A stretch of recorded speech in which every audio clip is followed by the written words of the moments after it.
देखिए टाइज हो। देखिए जाहिर तौर पर बहुत सारी ब्रिक्स में चूंकि इनको कई लोगों से मिलना होगा।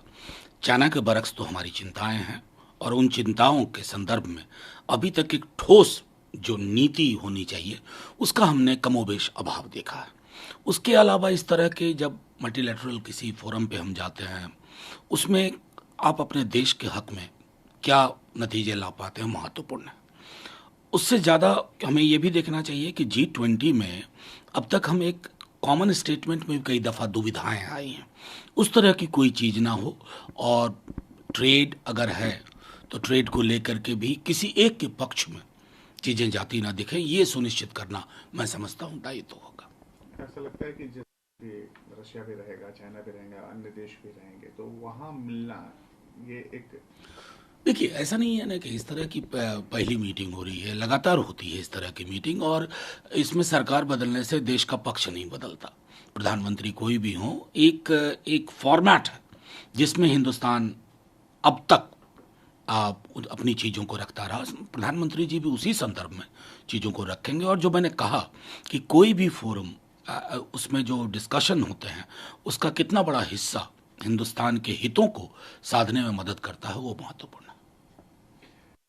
कि लगातार चर्चाएं चल रही हैं और ये कुछ बयान ऐसे आ रहे हैं जो कि जिम्मेदार मंत्री हैं महाराष्ट्र के, वो कहते हैं कि अगर प्याज अफोर्ड नहीं कर पाते हो तो खाते क्यों। देखिए मंत्री बन जाने से जिम्मेदार नहीं हो जाता है आदमी। मंत्री तो आ, कई दफ़ा अंगणितीय फैसला होता है, लेकिन इतनी गंभीरता तो होनी चाहिए कि आप बोल क्या रहे हैं। आपसे प्याज की कीमतों के बारे में जब पूछा जा रहा है ना तो सीधे सीधे गरीब की थाली का सवाल है, निम्न आय वर्ग की थाली का सवाल है। और अगर उस सवाल का आप उपहास उड़ाते हैं ना तो जिस पद पे हैं उस पद के लायक तो आप हैं नहीं। अभी मुलाकात हुई है उनकी पीयूष गोयल से, चर्चा चल रही कि कैसे प्याज का आवंटन या बंटवारा या फिर देश मैं में। तो पीयूष गोयल जी केंद्रीय मंत्री हैं, मैं उम्मीद करूंगा कि उनको थोड़ी सद्बुद्धि भी देंगे, इतनी ही उम्मीद है। India alliance. नहीं देखिए बिल्कुल मुंबई की तैयारी, जो बार बार मैंने कहा है ना कि पटना बेंगलुरु मुंबई एक स्वतः जिसको कहते हैं प्रोग्रेसिव प्रक्रिया है। मुंबई के मीटिंग के बाद अभी अब जितनी भी सारी चीज़ों पे लोगों के सवाल हैं वो सब क्लियर हो जाएंगे, चाहे कार्यक्रम का सवाल हो, चाहे आगे का ब्लूप्रिंट क्या होगा, उन सारी चीज़ों पे क्लैरिटी होगी।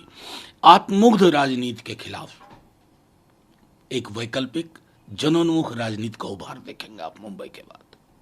किन विषयों पर इस बार चर्चा होगी सर, क्या क्या चीज़ आपको देखिए ध्यान। ये कहना बड़ा ये है क्योंकि मीटिंग सब में सारे दल होते हैं तो मैं क्या कहूँ, लेकिन हमारे दल की ओर से हमारे राष्ट्रीय अध्यक्ष या हमारे डिप्टी सीएम तेजस्वी जी वो सब ये रखेंगे कि हमारे एक कार्यक्रम, एक हम कमिटमेंट और वो टाइमलाइन में लोगों के समक्ष जाए, जिससे कि लोगों को लगे कि जन सरोकार की राजनीति की पुनर्वापसी हो रही है।